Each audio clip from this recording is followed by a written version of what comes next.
Where we go from here, back at it. How do you fix your offensive line problems? I thought our guys competed. I thought they were fighting. That's the thing I take away from this. And we'll take that, all that energy, all that fight, and put it into Thursday night. I believe in our guys. Just a little bit better in each phase. That's what I told our guys at halftime. How did you feel like Justin played? Tremendous competitor, warrior. And that's the way I felt Justin, our entire team. Just keep competing, keep fighting, keep working, and believe. Interceptions deep in their half. Part of it, part of the overall game, part of the second quarter. They're a good team. You're playing that kind of game because they took advantage of it. They stayed they did a good job staying ahead of the sticks. They're very good. And that outside of that second quarter, I thought that they were good too. Yeah, constantly the important thing is improvement. Improvement will lead to success. But the way our guys compete, the way they fight, that's where my belief and confidence comes from. It wasn't our best day. Do I believe they're fighting? Yeah. And that's all you can really ask for as a coach, that they're giving it everything they have, no matter what the circumstances, no matter what. What's the biggest difference between the team that started 3-0 in the last 4 weeks? Biggest difference? I don't really have that list in front of me. Just fighting hard and doing everything. There's been a few fits that have been off. Give credit, that's a heck of a good back. Colts did an outstanding job, had us on our heels. And penalties, and we got to score points in the red zone. Yeah, one got tipped and the other guy made a good play, and we were down, tried to make a play. And, we threw the ball a lot today. It's going to happen. It's the way it is. We were down and we had to throw, and I can always get the ball out quicker. If you were Steichen your rookie year, what is it about the way he runs an offense that makes it so effective? I didn't really watch much of the offense. I can't expect to win games, and I turn the ball over in the red zone like that. Big day for Aron Dave. I think he did an incredible job. He found ways to get open, and when we needed him most, he stepped up big time. So no, just staying patient, just going out there and executing, and knowing that it wasn't us. It was uncharacteristic in the first half, and trusting each other and going out there and making plays. We moved the ball pretty well in the first half. We just can't turn the ball over like that. Thanks for got Tanner Brillini, center, Wisconsin. I know this guy, man. He's solid, man. Out the interior of this Colts line. Well coached, their technicians, physical. The Week 7 matchup between the Los Angeles Chargers and Indianapolis Colts unfolded as a structured, momentum-shifting contest defined by Indianapolis's superior balance and defensive coordination. The Colts opened the first quarter with rhythm and precision behind quarterback Daniel Jones, who executed the offense efficiently through play action and quick throws. Jones completed 11 of his first 14 passes with a time-to-throw average of 2.7 seconds, consistently finding open targets like wide receiver Michael Pittman Jr. and tight end Tyler Warren on intermediate crossers. Running back Jonathan Taylor added early physicality, averaging 6.8 yards per carry and 5.5 yards after contact per attempt. Indianapolis's offense mixed inside zone runs and short play-action passes to manipulate Los Angeles's linebackers and safeties, exposing vulnerabilities in the short and intermediate middle zones. The Chargers' secondary initially held firm on the perimeter through Benjamin St-Juste and Dante Jackson, but coverage breakdowns by linebackers Dalen Henley and Denzel Perryman, along with safety Derwin James Jr., allowed the Colts to sustain drives and capture early control. In the second quarter, the Chargers' offense began to respond behind quarterback Justin Herbert. After a slow start with several missed deep throws, Herbert settled into a rhythm with intermediate passes, particularly to tight end Aron Gadsden Keenan and wide receiver Keenan Allen. Herbert posted 175 yards and 2 touchdowns on throws between 10 and 19 yards downfield, showing strong accuracy in decision-making from a stable pocket. Pass protection held reasonably well, led by center Bradley Bozeman and right tackle Austin Deculus, allowing Herbert an average of 2.77 seconds before release. However, the Colts' defensive front, anchored by defensive tackle DeForest Buckner and rookie edge rusher Latu, began to close the pocket with well-timed interior stunts and disciplined edge containment. the Colts generated 27 total quarterback pressures, 15 of which came on true passing downs. Despite Herbert's 386 total passing yards, Los Angeles struggled to finish drives, in part due to poor run efficiency, only 2.2 yards per carry and 2.19 yards after contact, leaving them one-dimensional inside the red zone. The third quarter marked a structural shift in favor of the Colts. Indianapolis's defense rotated into a match zone coverage system that crowded Herbert's passing lanes and forced him toward lower percentage throws along the sidelines. Cornerback Kenny Moore, 2, and linebacker Zaire Franklin tightened in the underneath coverage windows, while safety Nick Cross recovered from an earlier lapse that allowed Gadsden's 53-yard touchdown. On offense, the Colts maintained balance through Taylor's continued dominance, finishing with 113 rushing yards on 18 carries at 6.3 yards per attempt. The offensive line, Quentin Nelson, Bernhard Raymond, and Braden Smith, was exceptional, allowing no sacks and only 8 total pressures the entire game. Jones, protected comfortably, completed multiple high-leverage throws off play action and intermediate timing concepts, keeping the Chargers' defense reactive rather than proactive. The Chargers' pass rush, led by Bud Dupree and Khalil Mack, saw its win rate drop to 15%, and their tackling discipline faltered, allowing multiple extended runs and first downs. In the fourth quarter, Indianapolis closed the game with tactical efficiency, while Los Angeles unraveled under pressure. Herbert faced 3 consecutive plays of interior pressure from Buckner, Quidey Pay, and Neville Gallimore, leading to a stalled drive and eventual sack. The Colts then mounted a 9-play, 64-yard scoring drive, capped by a 29-yard touchdown to Tyler Warren against weak coverage from Henley. Late in the quarter, Herbert attempted to rally but was forced into quick reads and checkdowns as coverage tightened. His final stat line, 35 completions on 50 attempts for 386 yards, 3 touchdowns, and 2 interceptions, reflected productivity without control.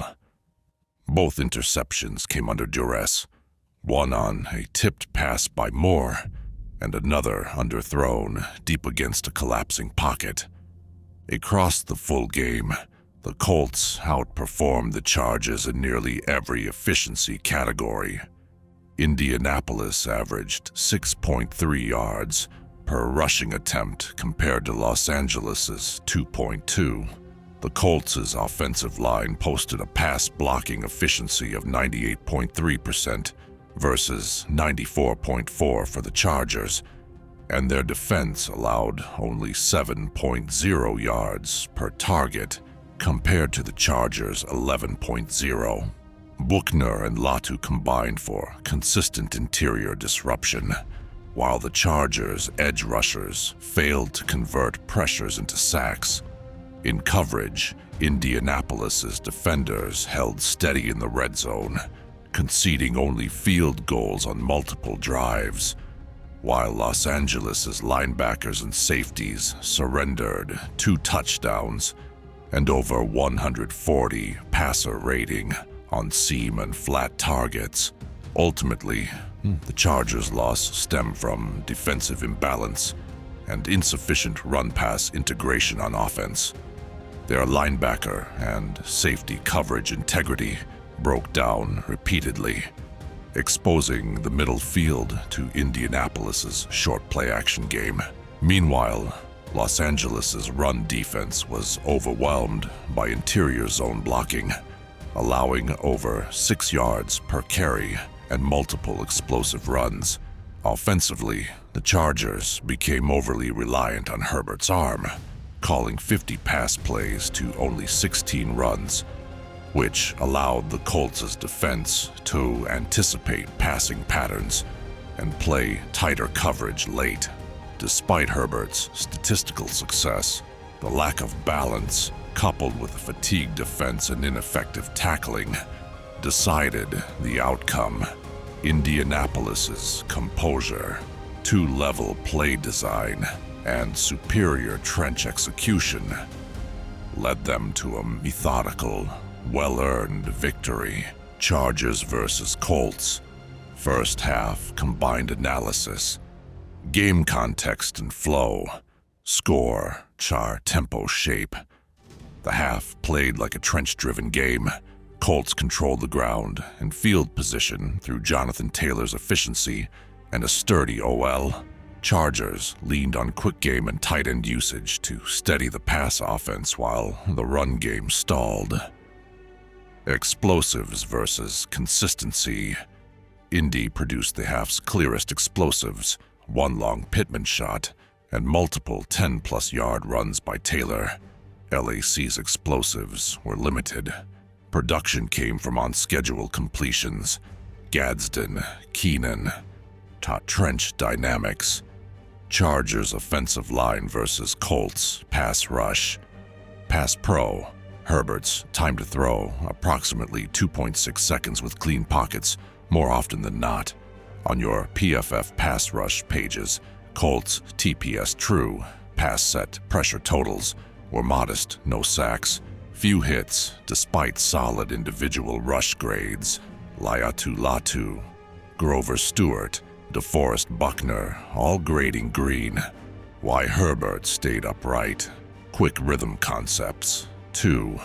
Interior steadiness. Bozeman and guard showed, plus pass block grades. 3. Ball out to the TE on sticks, options over routes. Run blocking. The Chargers' RB grades and run block column are yellow-red, and the rush page shows Haskins Vidal sub-explosive, low YCO at few 10+. Colts front, Stewart/Buckner, squeezed A/B gaps and forced long yardage. Colts offensive line versus Chargers front. Pass pro. Daniel Jones' passing grade is middling, but the rating and efficiency stayed workable because LAC pressure converted to just 1 sack. PFF. Chargers pass rush, 1 sack, 1 hit, double-digit hurries. Oway/Mack/Henley flashed. Yet Indy's tackles, Raymond/Travis, and Nelson largely kept the edges manageable in standard downs. Run blocking. Indy's OL run block grades trend green, matching the rushing page. Taylor approximately 5+ yards per attempt, multiple 10+ gains, sturdy yards carried over attempt.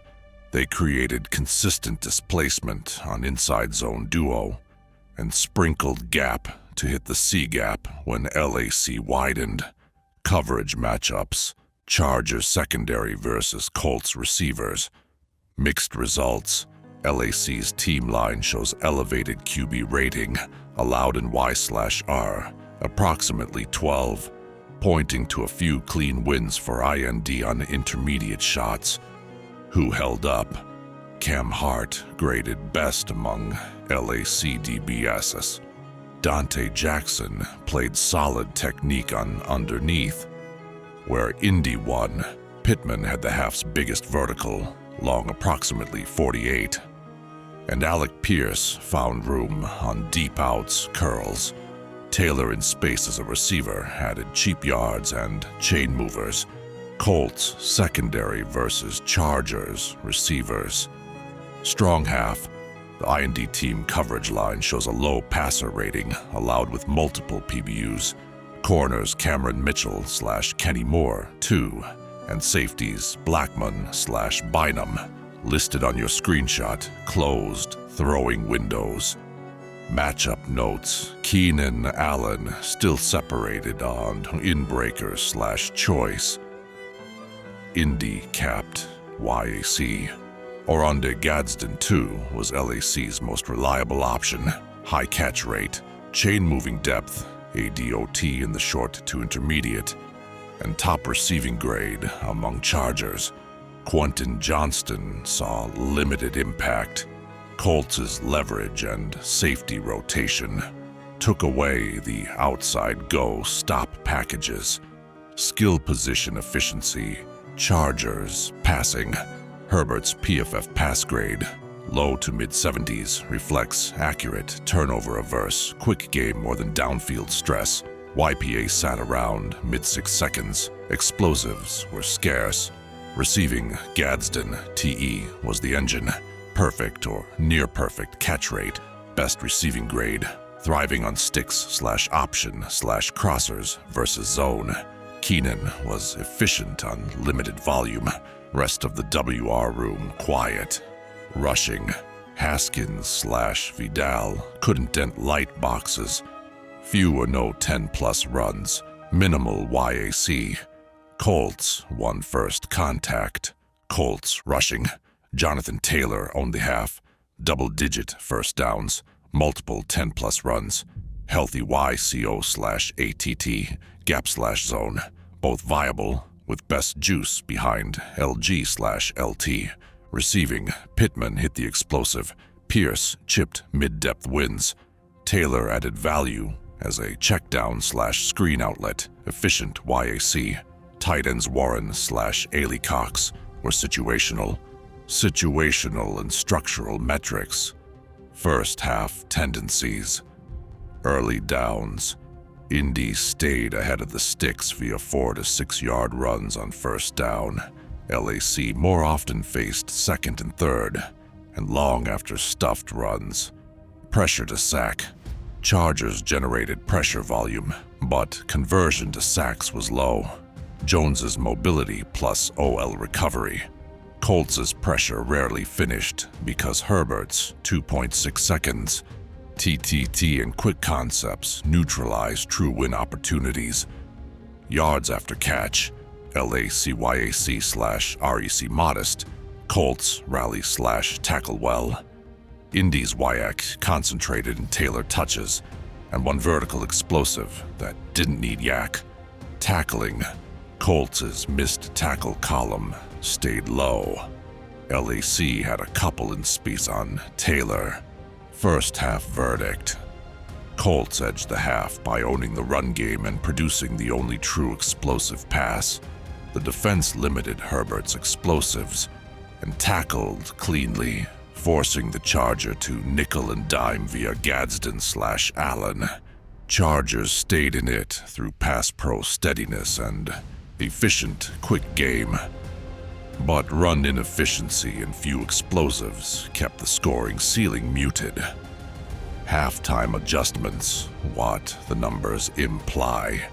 Chargers offense, stress nickel with 12 personnel spread. Keep Gadsden on the field and pair with a second tight end to force base or present run looks. Then RPO/glance to Keenan. Shot setup half, condensed splits. Sell split flow wide zone, even if the run isn't efficient. And take a post dagger to Keenan, or a wheel to Vidal. Colt safeties are driving intermediate. More RB involvement in pass pro/chip release on Latu/Ebukam. Then leak late for checkdowns to raise YAC. Chargers defense closed the C-gap bubble versus duo/inside zone. Reduce front or walk a safety down on early downs. Force bounce where Max/Hart can help. Bluff pressure. Drop to rob crossers. Jones's rating rises when he gets clear. First reads. Rotate late and squeeze Pittman's glance. Dig window. Finish pressures. Add a sim pressure package. DL long/short stick plus second level looper to raise pressure arrow sack conversion. Colts offense. Keep the run volume. Inside zone. Duo has LAC on skates. Keep it until they overcommit. Play action shot off strong outside zone look. The one explosive hit. There's room for a deep over/post if LAC spins the safety to the run. Tailor in the screen/RPO game. Force LACLBS to widen. Take free yards when they mug the interior. Colts defense. Disrupt Herbert's launch points. Morse him creeper to change the picture. Post snap. Quick game is too clean. Bracket Gadsden on critical downs. T option routes are LAC's money. Cut those with inside trail plus safety drive. Force outside wins. Sit on Keenan's intermediate and make the other WRS beat man on the perimeter.